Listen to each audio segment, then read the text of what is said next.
പാട്ടുകൾ വൻ ഹിറ്റുകളായ ഒരു ചരിത്രമാണ് മണിരത്നത്തിലുള്ള. പക്ഷേ അതിലൊക്കെ ഇളയരാജയായിരുന്നു മ്യൂസിക്. പെട്ടെന്ന് സംഗീതമായിരുന്നു ഞാൻ നോക്കിയപ്പോൾ AR റഹ്മാനാണ് മ്യൂസിക്. അപ്പോൾ AR റഹ്മാൻ എന്ന പേര് നമ്മൾ കേട്ടിട്ട് പോലും ഇല്ല അക്കാലത്ത്. അപ്പോൾ ആ ഓഡിയോ കാസറ്റ് ഞാൻ വാങ്ങിച്ചിട്ട് ഇനി എൻ്റെ അടുത്ത് പറഞ്ഞു, വിനോദ് നീ ഇത് കൊണ്ടുപോയി കേട്ടിട്ട് നീ എനിക്ക് തന്നാൽ മതി കേൾക്കാൻ. അങ്ങനെ ഞാൻ ഈ പാട്ടും കൊണ്ട് ഓഡിയോ കാസറ്റും കൊണ്ട് വീട്ടിൽ പോയി ഈ പാട്ട് ഒരു പ്രാവശ്യം കേട്ട് അത് കഴിഞ്ഞപ്പോൾ പിന്നെ തമിഴെന്നുള്ള പാട്ട് ഇതെല്ലാം കേട്ട ഈ കാസറ്റ് മാത്രം കേൾക്കുന്ന ഒരു ദിവസങ്ങളായിരുന്നു തുടർന്നു വന്നത്. അതായത് ഈ പാട്ട് ഊണിൽ ഉറക്കത്തിൽ നമ്മൾ ഈ പാട്ട് തന്നെ ഇതിലെ പാട്ടുകൾ തന്നെ കേൾക്കുന്ന ഒരു അവസ്ഥ.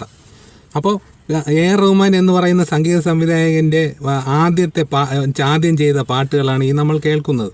അങ്ങനെ വരും ദിനങ്ങളിലെല്ലാം റോജയിലെ പാട്ടുകൾ രാവിലെയും രാത്രിയും പകലും എല്ലാം ഞാൻ കേൾക്കുന്നത് ഒരു പതിവാക്കി മാറ്റി.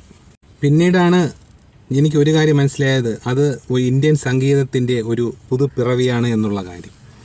പുതുപ്പിറവി എന്ന് പറഞ്ഞാൽ